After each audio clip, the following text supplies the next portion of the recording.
प्रस्तुत प्रवचन श्रीमान कतुदास जी अधिकारी द्वारा दिया गया। विषय भीष्म स्तुति, श्रीमद् भागवतम महापुराण, स्कंद 1, अध्याय 9, श्लोक संख्या 23। ग्रंथराज श्रीमद् भागवतम स्कंद 1 अध्याय 9 श्लोक संख्या 23। भक्त्यावेश्य मनो यस्मिन् वाचायन्नाम कीर्तयन् त्यजन् कलेवरं योगी मुञ्चते काम कर्मभिः। भाषांतर और भावार्थ भक्ति वेदांत स्वामी श्रील प्रभुपाद द्वारा।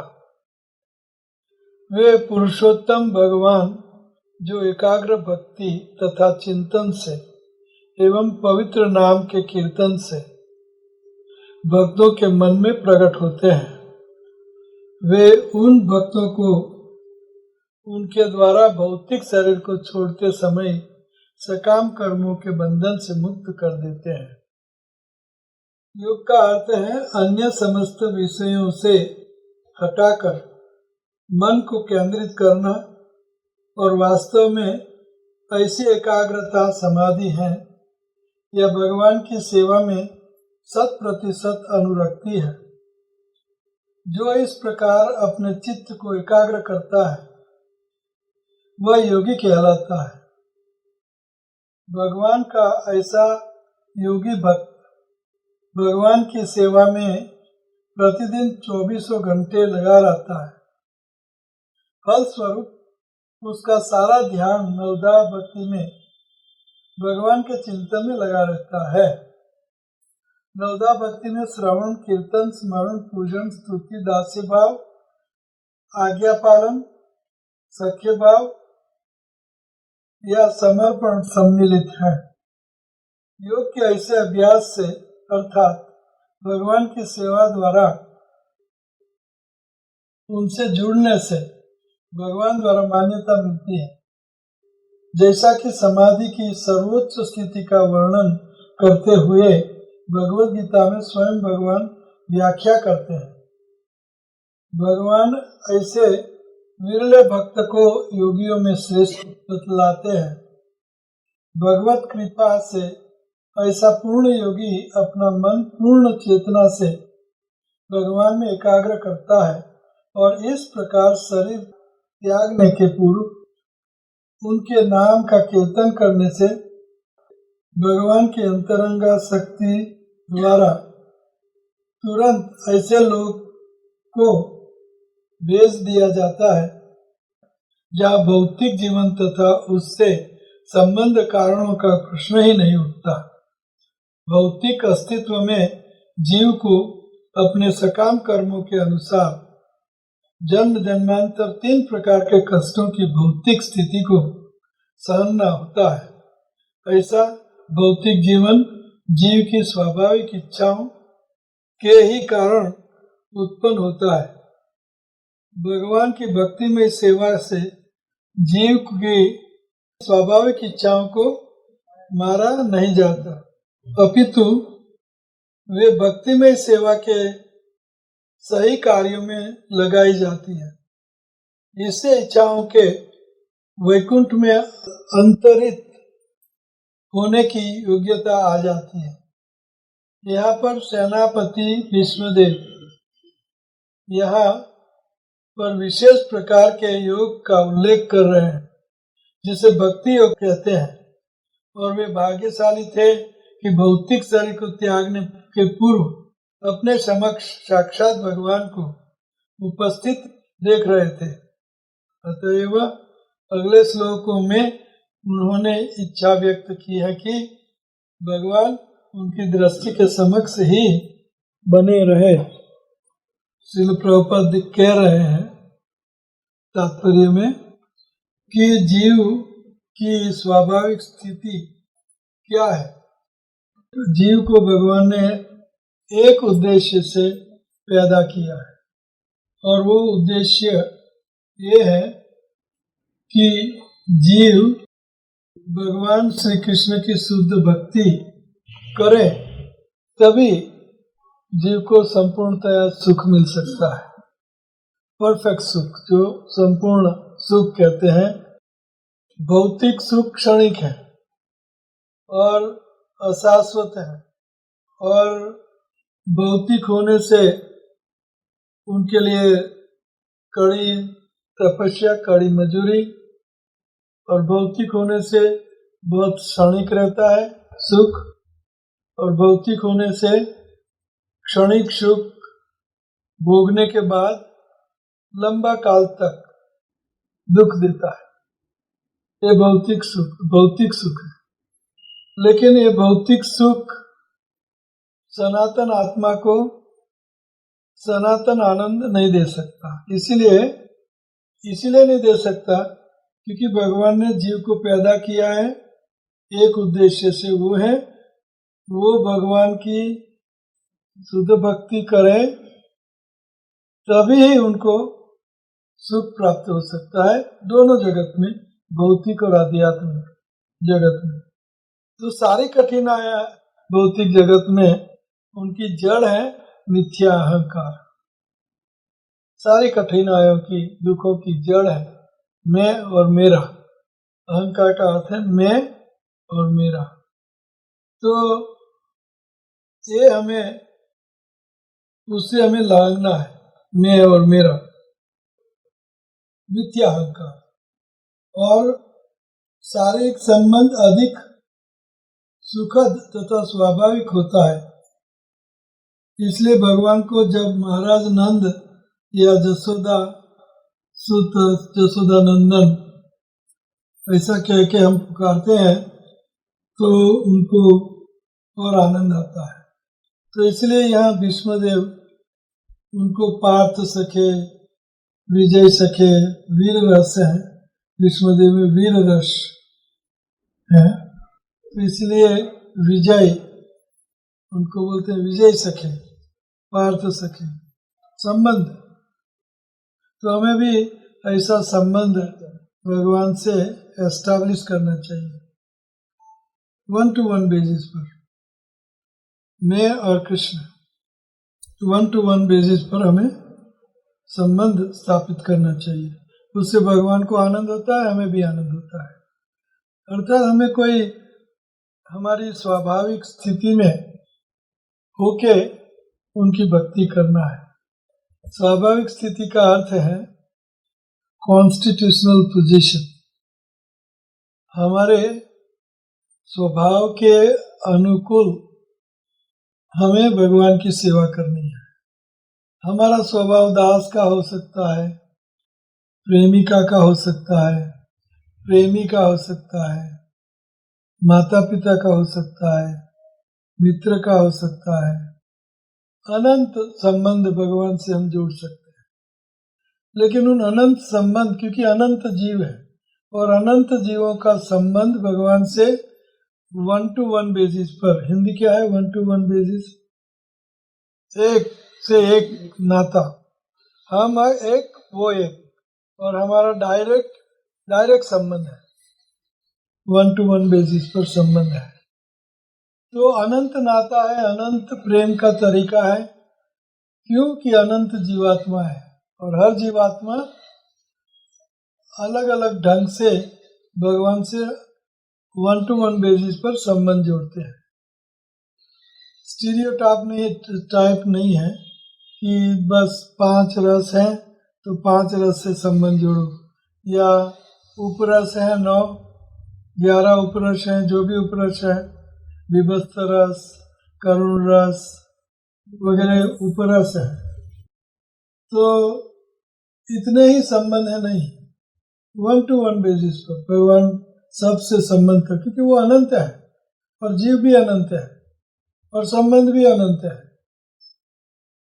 अनंत जीव है, अनंत जीवों का अनंत स्वभाव है, हर एक का स्वभाव अलग है।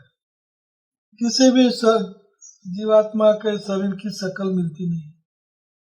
शक्ल क्यों नहीं मिलती? क्योंकि उनका स्वभाव अलग अलग है, उनका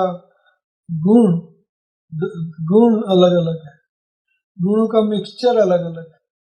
इसीलिए भौतिक जगत में दलदल, कर्षण और भौतिक जगत में फाइटिंग बाइटिंग और सब कुछ होगा ही होगा, वो आप अवॉइड नहीं कर सकते।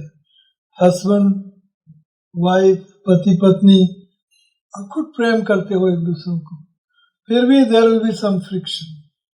दो भाई खूब प्रेम करते होंगे, फिर भी कुछ न कुछ। तो भौतिक जगत में प्रभुपाद जी कहते हैं कि फाइटिंग तो होगा ही होगा। हमारी दिव्य संस्था है इस्कॉन में भी फाइटिंग होगा ही होगा, लेकिन वो जो डिफरेंस ऑफ ओपिनियन है, we have to mitigate by the end of the day and just open new chapter, open new page and start again all over. तो जीव का स्वभाव अलग अलग है, इसीलिए श्री कृष्ण के साथ जीवों का संबंध भी स्टीरियोटाइप एक नहीं है। जैसा स्वभाव ऐसा भक्ति करके कृष्ण से प्रेम कर लेते हैं लोग। कर्मी लोग कर्मी के हिसाब से तू मुझे पैसा दे ही, नहीं तो मेरा ऐसा कोई नहीं होगा, ऐसा फाइटिंग करते हैं भगवान से।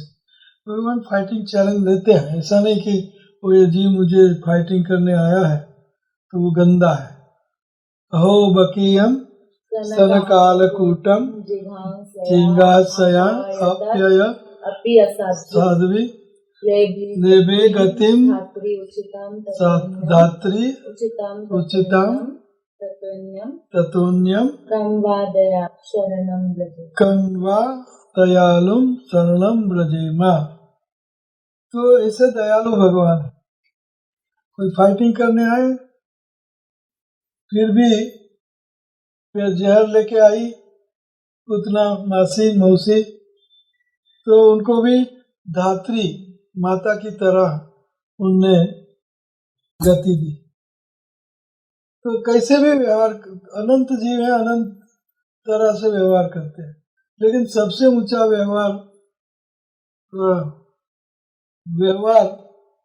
सबसे ऊंचा व्यवहार है जो उनको अनुकूल हो। अनुकूलेन कृष्ण अनुशीलनम भक्तिरुत्तमा। उनको जो अनुकूल हो वैसे जीवों को उनके साथ व्यवहार करना चाहिए, तो उनको और सुख मिलता है।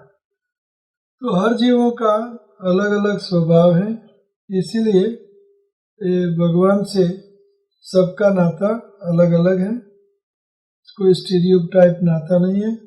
हम समझते हैं कि भगवान के साथ मधुर रस, और मधुर रस में भी गोपी भाव, मधुर रस में पत्नी भाव भी है, गोपी भाव उच्चतर है, और मधुर रस में भी उससे भी गोपी भाव से उच्चा मंजरी भाव है, जो ऐसे कुंज निकुंजों में आना जाना, भगवान राधा कृष्ण की सेवा करना वगैरह, और निस्वार्थ कोई भी राधा रानी का ही सुख, मंजरियों का सुख।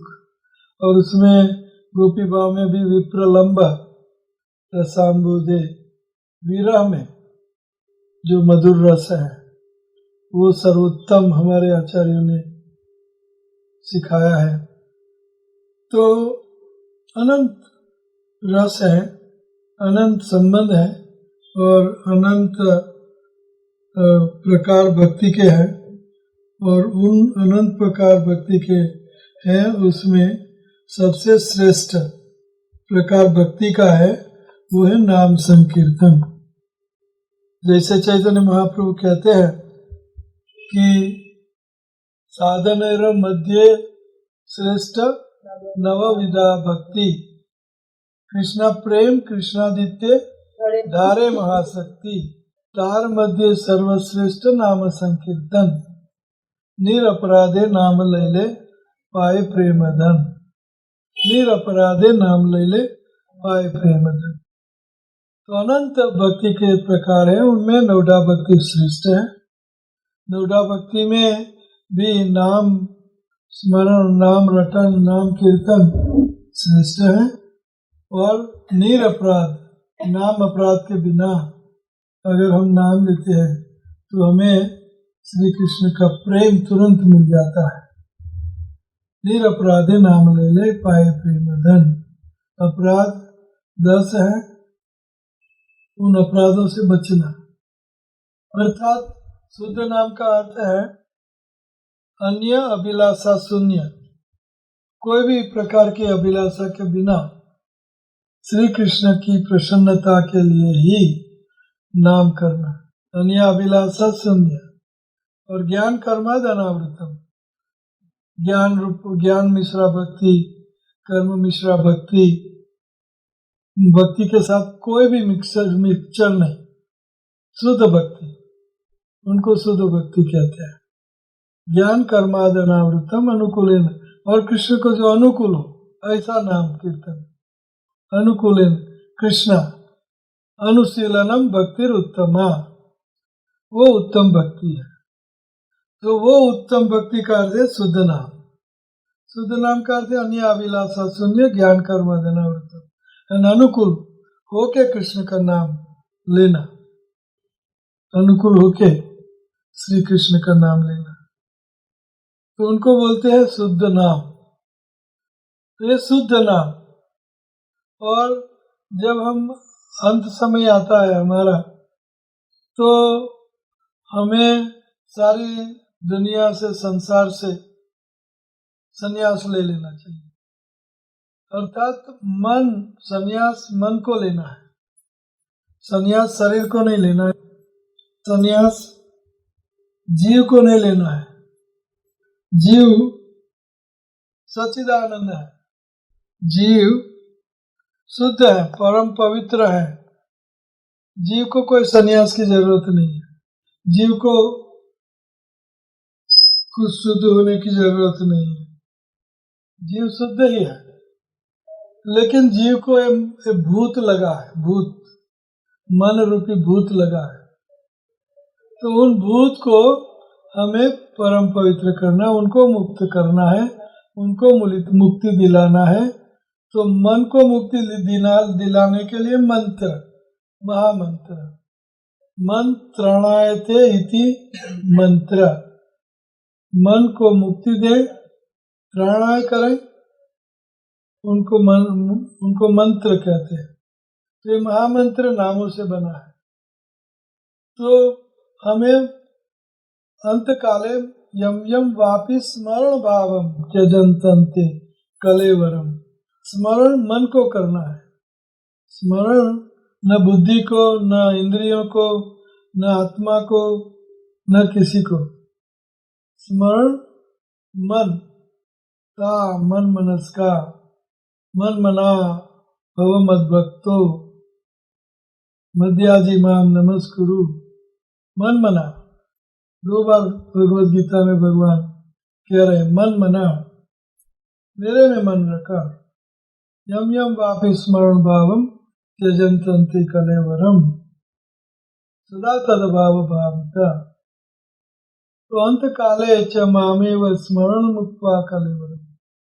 तो यहाँ विष्णुदेव बाण सैया पर पावन दिन से सोए हुए, और उनकी सैया के सामने इधर जिधर सारे ब्रह्मांड के बड़े चढ़े ऋषि मुनि वहाँ बैठे हैं, और साथ में पांडव गण आए हैं, और श्री कृष्ण उनके समक्ष बैठे हुए हैं। और भीष्मदेव चाहते थे, इच्छा मृत्यु वरदान था, तो चाहते थे कि भगवान मेरे सामने हो, गंगा जी का तट हो, मेरा सावरा निकट हो, तब प्राण निकले। तो ये चाहते थे, इसलिए इच्छा मृत्यु को वो पकड़ के रखे थे। तो भगवान सामने बैठे हैं, साक्षात भगवान। आगे भगवान की बातें आई, वो साक्षात भगवान है, सबके हृदय में बैठे हैं, सब जगह फैले हैं, सारी सृष्टि में फैले हैं। और वही भगवान साक्षात स अक्ष मेरे सामने प्रत्यक्ष, अक्ष आंख, साक्षात प्रत्यक्ष बैठे, पर्यायवाची शब्द है, साक्षात प्रत्यक्ष। तो वो भगवान का नाम, और वो कैसे? भक्त्यावेश्य मनो, मन योगियों की तरह फोर्स नहीं। योगी मन को फोर्स करते हैं, जड़ योग या हठ योग, हट का योग, हट लेके योग करते हैं। आध्यात्मिक जीवन में बहुत बड़ा महत्व है हट। भगवान आपको मुझे प्यार करना ही होगा, हठ योग, जड़ योग, जड़ता से इसे प्रण लेते हैं। तो प्रण का भी बहुत बहुत महात्म्य है हमारे भक्ति में। मुझे 4:30 बजे उठना है, चाहे कुछ भी हो जाए, ठंडी है, below zero weather, kick the bag, English में बोलते हैं kick the bag, sleeping bag, kick the bag, get off the pot, and it's a slang, English slang, get off the pot and do it। इनका अर्थ है कि जो भी हो, जैसे अलार्म बजा, कुछ सोचना नहीं है, उठो और खटिया से बाहर निकलो या बैग से बाहर निकलो और ब्रश करो और बाथरूम, और तो ये प्रण है, प्रण लेना। We should be determined, प्रण लेना। तो ये भक्त्यावेश मनो यस्मिन, भक्त्यावेश मनो, मन में कहीं कहीं हम आवेश कर सकते हैं। हठ योग, कई योग है, अष्टांग योग, भक्ति योग, कर्म योग, ध्यान योग। और योग का अर्थ है मन के साथ लिंक अप, मन को भगवान के साथ लिंक अप करना, भगवान और मन को एक करना। मयि आवेश्य मनो इमाम, मयि बुद्धिम निवेशय, भगवान में मन को लगाना। मयि आवेश्य मनो इमाम, मयि आवेशित चेतसाम, मेरे में चित्त, मेरे में मन, मयि आवेशित चेतसाम, मन को मुक्ति देना है, मन को मुक्त करना है। हम मुक्त ही है, हर जीवात्मा मुक्त है, क्योंकि वो सच्चिदानंद है, भगवान का अंश है। लेकिन जीव ने मन के साथ आत्मसात किया, ये सबसे बड़ी भूल है। मन के साथ आत्मसात किया, जैसे गोस्टली हॉन्टेड कोई हो, जिसे किसी को भूत का आवेश हुआ हो, आवेश कर लिया हो, तो बाद में अंदर बैठा बैठा भूत सब कुछ करता है, न आपका मन, न आप, न आपकी बुद्धि, न आपका कुछ काम करता है। वो सब न्यूट्रल गाड़ी, न्यूट्रल गियर में, और अंदर बैठा बैठा भूत आपको चलाता है, भूत आवेशित। इसी तरह मन आवेशित, मन आवेश हो जा मन को, तो उसी तरह ये मन सब कुछ चलाता है। बस उनको भक्ति आवेश्य मनो, भक्तिमय मन को, भगवानमय मन को। भीष्मदेव यहाँ इन प्रेयर्स में, स्तुति में, भीष्मदेव पहली स्तुति में पहला शब्द उपयोग करते हैं कि हे भगवान श्री कृष्ण, मेरी मति, मेरा मन, मेरे बुद्धि, मैं आपके साथ उनकी शादी करता हूँ। मेरी एक कुंवारी कन्या है, और एक कुमारी कन्या को मैं आपके साथ शादी करवाता हूँ। तो मन की शादी भगवान से करवानी। मन हमें घोस्ट, हमें भूत की तरह, मन हमारे ऊपर अस्वार है, मन अस्वार है, और मन ने हमें पकड़ा है। ये जीवात्मा वैसे मुक्त है, लेकिन जीवात्मा के ऊपर, जीवात्मा ने मन को अपना बना लिया, मन में आसक्त हो गया जीव, और मन को इनवाइट किया इसीलिए जीव पर मन का प्राधान्य, मन का कंट्रोल, मन का प्रभाव, मन जीव को नियंत्रित करता है, नियंत्रित करता है। बाद में जीव कुछ नहीं कर सकता। जो नियंत्रित भूत नियंत्रित करता है, उसी तरह मन जीव को नियंत्रित करता है, क्योंकि जीव ने मन का स्वागत किया, मन को इनवाइट किया और मन को आत्मसात किया, मन को आलिंगन किया, मन को अपना बनाया, भूत को अपना बनाया, भूत के साथ आत्मसात किया, भूत को हमने स्वागत करके हमारे अंदर बिठाया और हम भूत के साथ मैत्री रखना चाहते, तो फिर भूत कहेगा वैसे ही करना होगा।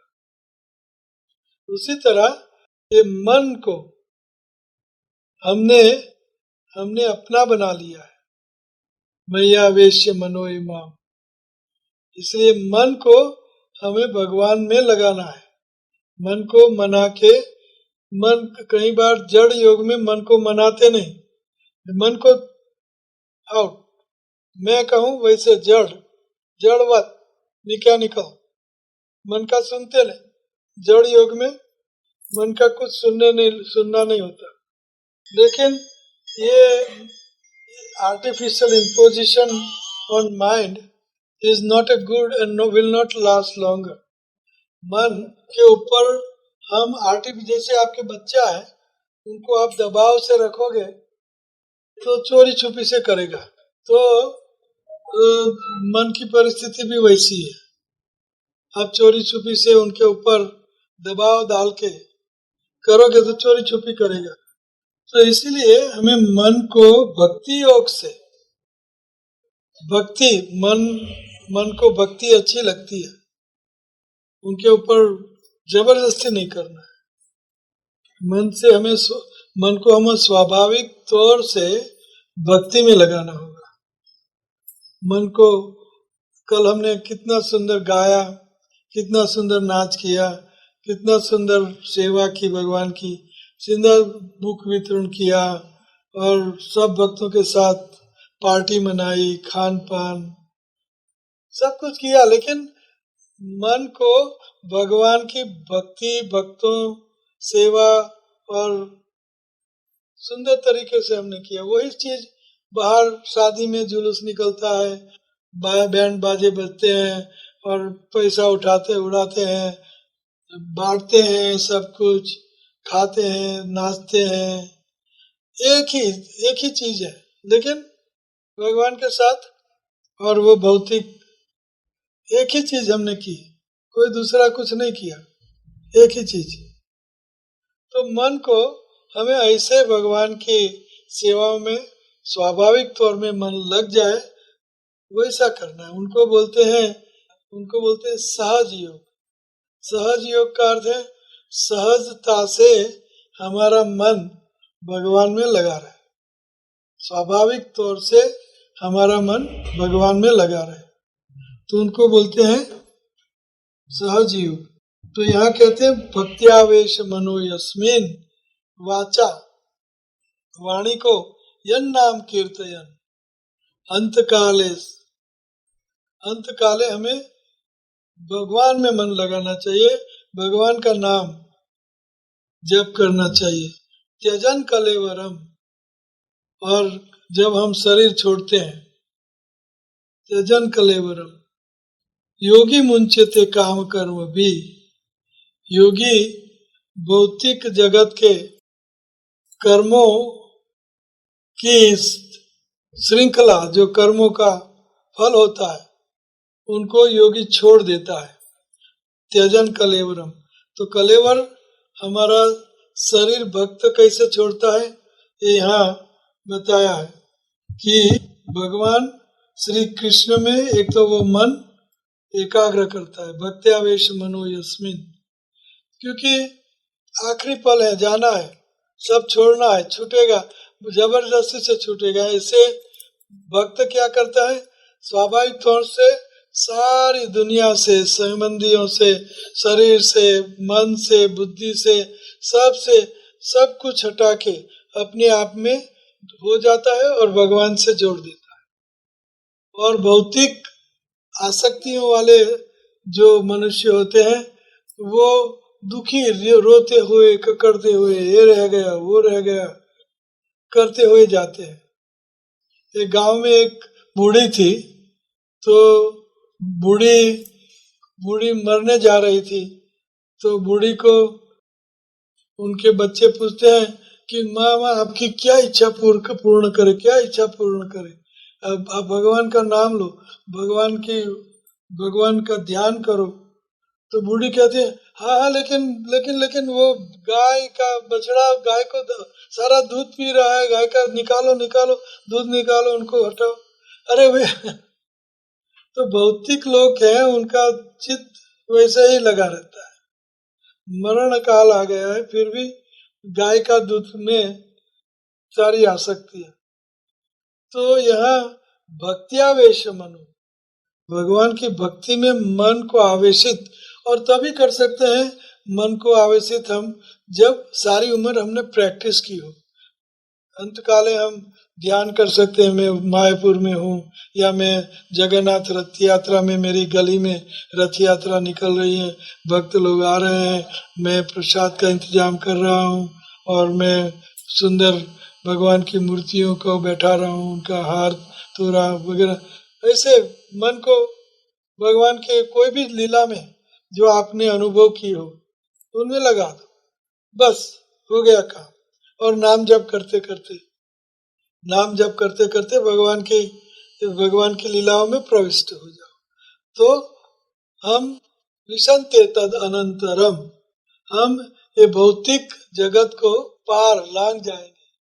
जैसे यहाँ कहा है कि योग का अर्थ है अन्य समस्त विषयों से हटकर मन को केंद्रित करना, और वास्तव में ऐसी एकाग्र समाधि है या भगवान की सेवा में 100% अनुरक्ति है। ये योग है। योग भगवान और भगवान की सेवा में 100% अनुरक्ति, उनको कहते हैं योग। और ये योग से ये हमारी सब उपाधियां, सब कठिनाइयां, सब कष्ट दूर हो जाएंगे। मैं सुबह प्रभुपाद जी को सुन रहा था, तो प्रभुपाद जी कहते हैं कि जितनी भौतिक चीजें हम बढ़ाएंगे उतनी अशांति पैदा होगी, उनको मेंटेन करने में, उनको लाने में, धोने में, करने में आसक्ति उनमें पैदा हो जाएगी। जितना हम पैदा करेंगे उसमें आसक्ति होती है, स्पेशली मनी एंड हनी में। हम जितनी मनी हनी पैदा करेंगे उसमें इतनी ही आसक्ति बढ़ती जाएगी।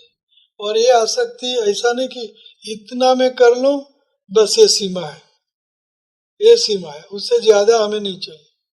लेकिन जब हम वहां पहुंचते हैं, ओह इससे नहीं चलेगा, अभी मोगवारी और भत्था और ये सब बहुत बढ़ गया, इसने से नहीं चलेगा।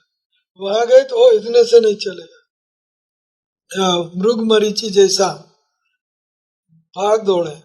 और प्रभुपाद जी कहते हैं कि जितना हम भौतिक विस्तार करेंगे हमारा, उतना उसमें से निकलना मुश्किल होगा, और उनको मेंटेन करने में भी इतना दुख हमें मिलेगा। पहले के जमाने में जॉइंट फैमिली में 100 लोग जॉइंट फैमिली में रहते थे, तो 100 लोग का भरण पोषण, इच्छाएं और मृत्यु और शादी और एजुकेशन और क्या क्या नहीं, तो बूढ़ा बैठा बस यही सोचता रहता है, बूढ़ा बैठा यही सोचता रहता है, बस इसमें उनका काम खत्म। ठीक है, joint family system is very good system, लेकिन उनमें आसक्त न रहते हुए भगवान में आसक्ति होनी चाहिए। तो इनको बोलते हैं समाधि। समाधौ न विद्यते व्यवसात्मिका बुद्धि एके कुरु नंदनो। समाधौ न विद्यते बहुशाखा अनंत। बहु शाखा में अगर हमारा मन फैला हुआ है तो उनको समाधि नहीं लग सकती, क्योंकि व्यवसात्मिका बुद्धि नहीं है। प्रभुपाद जी ये श्लोक से भक्त बने, व्यवसात्मिका है बुद्धि एक करुणंद। तो जितना हम बढ़ाते हैं उतना हम उसमें लिपटते रहते हैं। जैसे सठ गोस्वामी बड़े प्रधानमंत्री, खजांची, बड़े बड़े जायदाद वाले थे, तो ये सब जायदाद जब अकेले पुत्र थे फिर भी सब कुछ छोड़ छाड़ के कोपिन और कंठा आश्रित क्यों छोड़ दिया? क्योंकि उनको तसल्ली, उनको बिल्कुल उनका मन बुद्धि में ये हो गया कि जितना बढ़ाएंगे भौतिक इतना उसमें हम डूबेंगे और इतना ही बाहर निकलना मुश्किल होगा, इतना ही बाहर निकलना मुश्किल। और उनको इकट्ठा करने में और बाद में उनको मेंटेन करने में, और अगर चला गया तो उनका दुख, मेंटेन करने में दुख, पैदा करने में दुख, चला गया तो फिर दुख, अटैचमेंट, भौतिक आसक्तियां, तो ये योगी नहीं हो सकता। तो मन को केंद्रित करना और वास्तविक में ऐसी एकाग्रता समाधि है भगवान की सेवा। तो इस प्रकार चित्त को एकाग्र करना चाहिए। और योगी भक्त भगवान की सेवा में प्रतिदिन 24 घंटे लगा रहते, और फल स्वरूप उनको क्या मिलता है? मुच्यते कर्म कर भी। तो यहाँ फल स्वरूप उसका सारा ध्यान नवदा भक्ति में भगवान के चित्त में लगा रहता है, और नवदा भक्ति में श्रवण कीर्तन, स्मरण पूजन, स्तुति, दास्य भाव, आज्ञा पालन, सख्य भाव या समर्पण सम्मिलित होता है, और वो आनंदित हो जाता है, सुखी हो जाता है। तो ये है हमारे सुख की फॉर्मूला। सुख की फॉर्मूला है भगवान की नवदा भक्ति, और उनमें भी नाम भक्ति। नाम भक्ति 16 माला, खबरदार होके उठ के पहले 16 माला, बाद में स्नान, शौच क्रिया और ब्रश पहले कर लो, बाद में 16 माला, और बाद में स्नान, बाद में जो करना है करो, तभी काम हो सकता। स्नान करने के बाद चलो ये कर लो, ये कर लो, ये कर लो, ये कर लो, ये कर लो, तो झमेला शुरू हो जाता है। पहले शौच क्रिया, ब्रश, नाम जप। तो ये कहते हैं कि सबसे बड़ी प्रायोरिटी हमें ये भगवान की भक्ति और मन को नाम में लगाना चाहिए। नाम में तो उससे जो आनंद मिलेगा हमें, वो भौतिक चीजों से नहीं मिलेगा, भौतिक जीवन से नहीं मिलेगा। क्यों ऐसा? मैंने पहले कह दिया कि भगवान ने जीव को पैदा एक ही उद्देश्य से किया है। क्या उद्देश्य है भैया? उद्देश्य क्या है? Very good. एक ही उद्देश्य के भक्ति, शुद्ध भक्ति से ही, एकमात्र चीज से ही, शुद्ध भक्ति से ही जीव संपूर्णतया सुखी हो सकता है। दूसरा कोई उपाय नहीं है सुखी बनने का। थोड़ी भी भक्ति हम करते हैं, कितना सुख मिलता है, तो क्यों ना ज्यादा करें, क्यों ना ज्यादा करें, लोभ। तो ये है समाधि। समाधि की सर्वोच्च स्थिति का वर्णन करते हुए भगवान भगवद गीता में कहते हैं कि योगी नाम अपि सर्वेषाम मदगतेन अंतरात्मना श्रद्धावान भजते यो माम स में युक्त तमो मता। सब योगियों में 1000 प्रकार के अनंत योगियों का प्रकार है, अनंत योग है। योग means to link up with Krishna, और जितने जीवात्मा है उतने प्रकार है भगवान से लिंक अप, भगवान से संबंध जोड़ने का प्रकार योग। तो उन सब योगियों में सर्वश्रेष्ठ योगी कौन है? मदगतेन अंतरात्मना, जो भगवान श्री कृष्ण में मन एकाग्र कर देता है, अथवा भगवान श्री कृष्ण में उनका मन आवेशित कर देता है। मन मनस्का, मन मना भव मद भक्तो। मन मना, मन को मुक्ति देना है, मन को योग देना है, मन को भगवान को समर्पित करना। हमारे पास सब कुछ है, खाली एक चीज भगवान को समर्पित करो। कुछ न करो तो घर बार, पैसा, नौकरी, धंधा, कुटुंब, कबील, सब कुछ मत करो तो चलेगा। बस एक चीज भगवान को अर्पण कर दो, सर्वश्रेष्ठ है, सर्वश्रेष्ठ चीज है, वो है मन, बुद्धि, अहंकार। मय्या वेश्य मनो ये माम मय बुद्धि निवेशय। मई बुद्धि, मई मन, मुझ में मन, मुझ में बुद्धि, मुझ में आसक्ति, बस इतना ही कर। मन को भगवान ने लगाना है बस। आप फलो फूलो भौतिक दृष्टि से खरबजों के मालिक बनो, खरबजों टन गोल्ड के मालिक बनो, सब कुछ करो, एक चीज करो, मन हमेशा भगवान में। संसार में सरसों रहे मन मेरे पास। संसार में लगे रहो, जो भी करना है, बच्चा है उनको खिलाते रहो, पिलाते रहो, स्कूल भेजते रहो, कमाते रहो, फैट सब कुछ करते रहो, लेकिन मन बुद्धि संसार में चाहे हो तो, लेकिन मन उनके पास, हर पल उनको उनमें मन रखो, मन मना और मत भक्त। तो ये कहते हैं कि सर्वोत्तम योगी कौन है? मन मना। सर्वोत्तम योगी कौन है? योगी नाम अपि सर्वेषां मद्गतेन अंतरात्मना, जिनका मन मेरे में रमता है। कोई कॉस्ट नहीं है, कोई पैसा नहीं है, कोई दान देना नहीं है, कोई लॉस नहीं है, बस मन को भगवान को देखे रखो। और गोपियों ने यही किया। गोपियां घर में होते हुए छाछ और मक्खन और गायें और पति और बच्चे और सब कुछ, लेकिन मन कृष्ण में रखा, मन आवेशित कृष्ण में रखा। गोपियों ने कभी भी भूली नहीं, एक सेकंड भी भूली नहीं, भगवान को करते रहे, सब कुछ करती रही। और जब रास के समय कोई पति ने उनको लॉक कर दिया, उनकी पत्नी को, गोपी को, नहीं जा सकता, शरीर छोड़ दिया, और जीव मन के साथ, मन बुद्धि अहंकार के साथ जीव चलता है। मन बुद्धि अहंकार से जीव अलग नहीं हो सकता कभी भी, स्वतंत्रता से भी जीव अलग नहीं हो सकता। तो मन से, मन के साथ गोपी जीव, गोपी का जीव मन के साथ भगवान के पास रास अरेना में, रास डांस। तो गोपियों ने सब कुछ घर गृहस्थी दुनियादारी निभाई, लेकिन निभाई इसलिए भगवान, निभाई का अर्थ है, लेकिन मन भगवान के पास था, इसलिए भगवान ने उनको सर्टिफिकेट और कुछ दिया।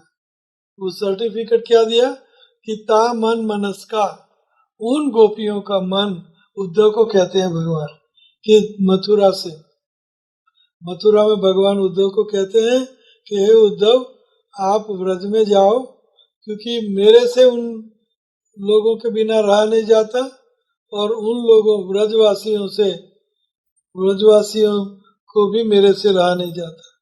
इसलिए हम दोनों का मन एक दूसरों से चिपके हुए हैं, और एक दूसरे से चिपके हुए हैं मन, और इसीलिए हम दोनों से रहा नहीं जाता। इसलिए हे उद्धव, मैं नहीं जा सकता, आप जाओ। और उद्धव को संदेश कागज लिख के भगवान भेजते हैं और कहते हैं, उद्धव को क्या कहते हैं? हे उद्धव, ता मन मनस्का मयि अर्पित प्राणा, ता मन मनस्का मदगत प्राणा। मदर थे त्यक्त दही का, मेरे लिए सारे संबंधियों छोड़ छाड़ के बैठे, सब ब्रजवास, सब संबंधियों को तोड़ दिया, संबंध को तोड़ दिया। ता मन मनस्का मदगत प्राणा मयेव दयित प्रेष्ठम, मेरे लिए सब कुछ दयित प्रेष्ठम, अपना जो भी प्रिय, अति प्रिय था, छोड़ छाड़ के दयितम प्रिय, और तदर्थम विभर्मी हम, और उन लोगों का भरण पोषण मैं खुद करता हूँ, करवाता नहीं, खुद करता हूँ, विभर्मी हम। तो यहाँ भीष्मदेव बाणसैया पे पड़े वो सोए हुए हैं और कहते हैं कि ये मन आपके नामों में रमण करें और अंत में मैं आपका स्मरण करूं और ये स्मरण करते हुए मैं आप में प्रवेश करूं, आप में प्रवेश करूं। तो इनका सबसे बड़ा तरीका है कि भगवत कृपा से ऐसा पूर्ण योगी अपना मन पूर्ण चेतना से भगवान में एकाग्र करता है और इस प्रकार शरीर त्यागने के पूर्व उनके नाम का कीर्तन करने से वह भगवान की अंतरंग आसक्ति द्वारा तुरंत ऐसे लोगों को भेज दिया जाता है जहाँ भौतिक जीवन तथा उनसे संबंध कारणों का प्रश्न ही नहीं उठता। ट्रांसफर, कृष्णा ट्रांसफर्स जीवात्मा, कृष्णा उन जीवात्मा को अपने धाम में ट्रांसफर कर देते हैं। किनको? जिनका मन भगवान में स्थित कर दिया, एकाग्र कर दिया, चेतना मन एकाग्र कर दिया। तो भगवान की अंतर का शक्ति भगवान नाम के रूप में आते हैं, भगवान की अंतरंगा शक्ति रूप में भगवान आते हैं, भगवान साक्षात भी आते हैं।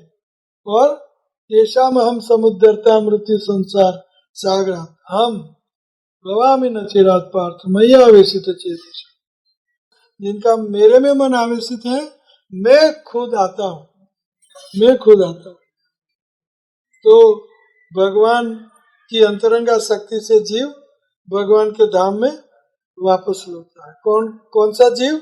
जो अपना मन और चेतना भगवान में अंतकाल में एकाग्र कर देता है। तो उनकी प्रैक्टिस अभी करनी होगी, 16 मालाएं दे, और वो भी अपराध के बिना। निरपराधे नाम ले ले प्राय प्रेम धन, तो ये निरपराधे नाम ले ले प्राय प्रेम धन की प्रैक्टिस। तो वैसे हमारा मन भगवान में रम जाएगा। तो ये अंत काले हमें करना है, इसलिए अभी से प्रैक्टिस। तो भेज दिया जाता है जहाँ भौतिक जीवन तथा उससे संबंध कारणों का प्रश्न ही नहीं उठता। भौतिक अस्तित्व में जीव को अपने सकाम कर्मों के अनुसार जन्म जन्मांतर 3 प्रकार के कष्टों को, भौतिक स्थिति को सहना होता है। ऐसा भौतिक जीवन जीव की स्वाभाविक इच्छा के ही कारण उत्पन्न होती है। स्वाभाविक भौतिक इच्छाओं के कारण जीव फंस जाता है। भगवान की भक्तिमय सेवा से जीव की स्वाभाविक इच्छाओं को मारा नहीं जाता।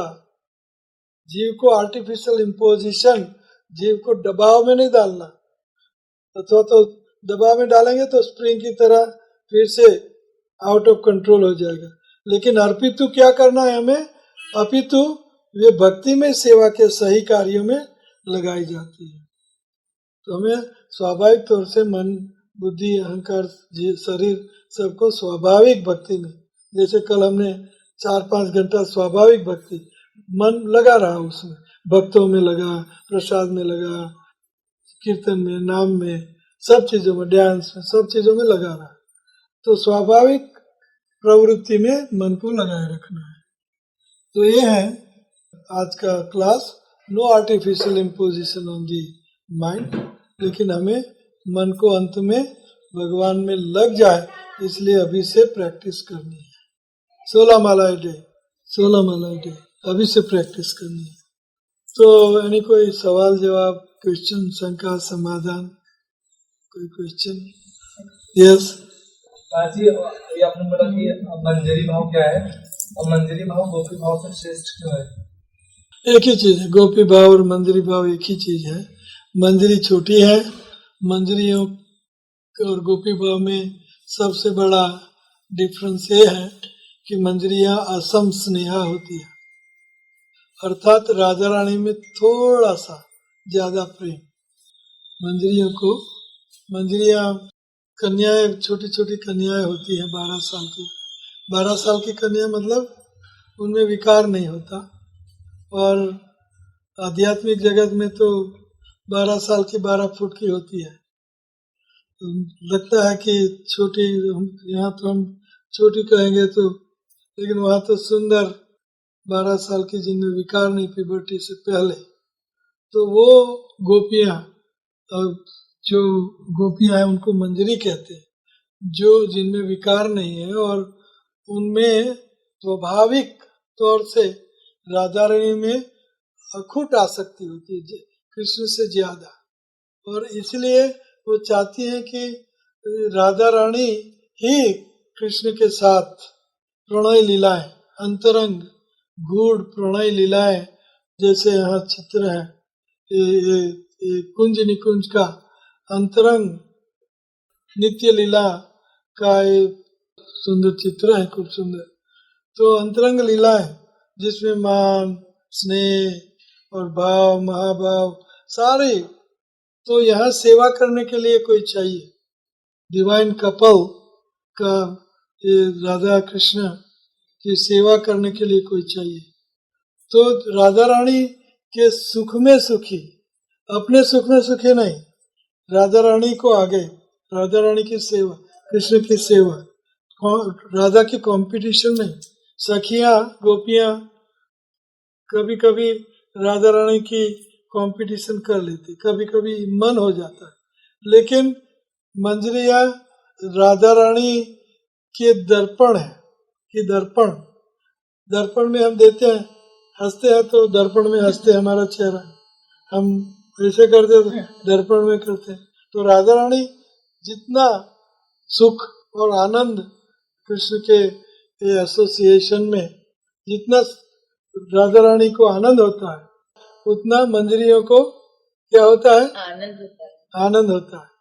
मंजरी राधा रानी जैसे भी दुखी तो मंजरिया भी दुखी, तो मंजरिया राधा रानी की रिप्लिका है, राधा रानी की असम स्नेह, राधा रानी में ज्यादा प्रेम करती है। सखियां कभी कभी कृष्ण से अभिसार करने की इच्छा पैदा हो जाती है उन लोगों में। अष्ट सखी कभी कभी कृष्ण के साथ अभिसार करने की करती, शायद करती हो ना करती हो, लेकिन इच्छाएं पैदा हो जाती। लेकिन मंजरियों को तो निखालस वेरी मासूम बच्चियां है। मणि मंजरी किसका सिद्ध स्वरूप है, वो श्रीनिवासाचार्य मणि मंजरी। राधा रानी मणि मंजरी को आगे करती है, आपकी सबसे श्रेष्ठ सुंदर सखी है। तो मणि मंजरी तुरंत वहां से पलायन हो जाती कि ये नहीं, राधा रानी श्री कृष्ण के साथ विहार, आनंद प्रमोद विहार करें। ये मंजरियां और सखियों में भेद है, सटल भेद है, कोई भेद ज्यादा नहीं है, लेकिन सखियां भी राधा रानी का ही सुख चाहती है। लेकिन कभी कभी कृष्णा छेड़ देते हैं तो सखियां का कुछ मन हो भी सकता है अभिसार करना, लेकिन मंजरियों को ये उनकी रिप्लिका है, मिरर इमेज। राधा रानी खुश, वो खुश, वो आनंद प्रमोद, राधा रानी दुखी, उनको दुख, रिप्लिका है। और कोई सवाल? यस। तो राधा रानी को गोपियाँ ज्यादा पसंद है कि मंजरिया? राधा रानी को गोपियाँ पसंद है, मंजरिया? राधा रानी को सब पसंद है। राधा रानी सबको आगे करती है, उनको कोई भेदभाव नहीं है, सब सखियां समान है। राधा रानी की कितनी सखियां हैं? अनंत सखियां। राधा रानी का रथ का वर्णन है ब्रह्मवैवर्त पुराण में, कितने योजन, कितने 1000 किलोमीटर बाय 1000 किलोमीटर बड़ा, 1000 तो मैं कह रहा हूँ, बहुत बड़ा रथ का वर्णन है, और जिसमें सखियां आनंद प्रमोद डांस वगैरह कर रहे हैं, और विमान भी वैसे बड़े बड़े, और छोटी बात नहीं 8 सखी और 10 गोपियां, ये बात नहीं, अनंत सखियां, अनंत। राधा रानी चलती है, रानी की तरह चलती है, वेल और सुंदर उनके, एनीवे सखियां भी साथ में, और कितनी सखियां, अनंत सखियां। एक से जूथ में, हर जूथ में करोड़ों सखियां होती है। अष्ट सखियों का 8 जूथ है, युथेश्वरी सखियों को युथेश्वरी कहा गया, और ऐसी कई युथेश्वरियां है, 8 तो मुख्य युथेश्वरियां, और एक युथ में करोड़ों करोड़ों सखियां होती। ये आध्यात्मिक जगत का सारा वर्णन शास्त्रों में। तद अनुरागी जनानुगामी कालम अखिलम नियत इति उपदेश सारम। तद अनुरागी जनानुगामी, तो रूप गोस्वामी कहते हैं जो भाव भक्ति राग भक्ति करते हैं, राग भक्ति रागानुग, हमें रागानुग भक्ति, हमारा संप्रदाय का मुख्य अंग है रागानुग भक्ति मुख्य अंग है। नाम जप करने से, वो नाम जप ये एक्सटर्नल साधन है नाम जप, और मन से रागानुग भक्ति करना है। तो मन से हमें तद अनुरागी जनानुगामी, जो रागात्मिका भक्त है, रागात्मिका भक्ति करते हैं, जो रागात्मिक भक्त है, जैसे सुबल सखा या गोपियां, नंद महाराज, यशोदा या रक्तक पत्रक, उनके दास, ये सब रागानुग भक्त है। आध्यात्मिक जगत में राग से भक्ति करते, कृष्ण से अटैच, एक क्षण भी डिटैच होए असह्य एक क्षण होगी, तो वैसे रागानुग भक्त है सब। तो उन रागानुग भक्तों का मूड हमें कल्टीवेट करना होगा। हिंदी मुझे पता नहीं, मूड कल्टीवेट करना, स्वभाव विकसित करना, वैसे स्वभाव विकसित करना उन लोगों का जो स्वभाव है। तद अनुरागी जनानुगामी, उन रागात्मिक भक्तों का अनुगमन का जैसा, कब मुझे लोभ, उनके जैसा लोभ उत्पन्न करना, कब मुझे ऐसा भाव जागृत होगा, लोभ उत्पन्न करना, रागानुग। तो तद अनुरागी जनानुगामी, रागात्मिक भक्त का अनुगम करना, और उन अनुगमन में हमें उनके जैसा गुण स्वभाव पैदा करना, और उनका जैसा गुण और स्वभाव पैदा हम करें तो वो राग भक्ति हमें उनमें आसक्ति हो जाएगी, तो हम वैसा रागानुग भक्त बन सकते हैं। रागात्मिक भक्त नहीं बन सकते, रागानुग भक्त बन सकते। तद अनुरागी जनानुगामी कालम अखिलम नियत इति उपदेश तिष्ठान व्रजे तद अनुरागी जन। और वी हैव टू, रागानुग भक्ति में ये जो भाव पैदा करना है, तो हमें तिष्ठान व्रजे, व्रज में रहना होगा, वृंदावन में रहना होगा। अगर वृंदावन में हम नहीं रह सकते तो हमारे मन से हमें वृंदावन में रहना होगा। चाहे आप दिल्ली में हो, लेकिन हमें मन से वृंदावन में रहना होगा। और व्रजवासियों का भाव हमें अंगीकार करना होगा। व्रजवासी व्रजवासी कौन है? जो रागात्मिक भक्त है, गोपियां, नंद महाराज, यशोदा मैया, व्रजवासी है। व्रजवासियों का हमें, या तो जो रागानुग भक्त है व्रज में, रागानुग भक्त है व्रज में, वैसे रागानुग भक्तों का अनुगमन करना। तो ऐसे हम ये भाव कल्टीवेट करेंगे तो हमें वो मिलेगा, मंजरी भाव, गोपी भाव, रक्तक भाव, यशोदा मैया भाव, नंद भाव, नंद महाराज भाव, गोपी भाव, मंजरी भाव, सब परिकर है भगवान के रागात। तद अनुरागी तिष्ठान व्रजे तद अनुरागी जनानुगामी कालम अखिलम नियत इति उपदेश सारम तन नाम रूप चरितादि सुकीर्तनानु स्मर्त्यो रसना मनसी नियोजित तद अनुरागी जनानुगामी कालम अखिलम नियत इति उपदेश सारम। ये 8वां श्लोक, उपदेशामृत का 8वां श्लोक। वैसे हमें गोपी भाव मिल सकता है, मन मानी नहीं, एक्सटर्नल सेंसेस से साधना भक्ति, और अंतर इंद्रियों से, बाह्य इंद्रियों से साधना भक्ति, और अंतर इंद्रिय मन बुद्धि अहंकार से हमें तद अनुरागी जनानुगामी, तन नाम रूप स्मर्त्यो, स्मरण करना है, स्मर्त्यो एक्सटर्नल सेंसेस साधना, इंटरनल सेंसेस स्मरण। और वो तिष्ठन् व्रजे तदनुरागी जनानुगामी, व्रज में रहना है और उन जो परिकर है, जो रागानुग परिकर है भगवान के, उनका अनुगमन, उनके गुण, उनकी रीत बात अंगीकार करनी होगी। तब हमें गोपी भाव या मंजरी भाव हम पैदा कर सकते हैं, मनमानी नहीं। और कोई सवाल? यस बेटे। चैतन्य महाप्रभु को Krishna in the mood off Radha, yes, तो उस भाव के बारे में कुछ बताइए। चैतन्य महाप्रभु ने राधा रानी का भाव अंगीकार किया, उन बारे में कुछ बताइए। तो ये चैतन्य महाप्रभु कृष्ण है, चैतन्य महाप्रभु राधा कृष्ण है। राधा कृष्ण एक तनु द्वि देहधरी, अन्य अन्य आस्वादन द्वि देहधरी, अन्य अन्य रस आस्वादन द्वि देहधरी। तो राधा कृष्ण एक तनु, राधा कृष्ण एक ही है, कोई अलग नहीं है। लेकिन इन एक कृष्ण को वो कृष्ण अनंत रस का आस्वादन करने के लिए अनंत बनते हैं, अनेक बनते हैं। एको हम बहु श्याम, मैं एक हूं, मैं अनेक बनूंगा। क्यों अनेक बनूंगा?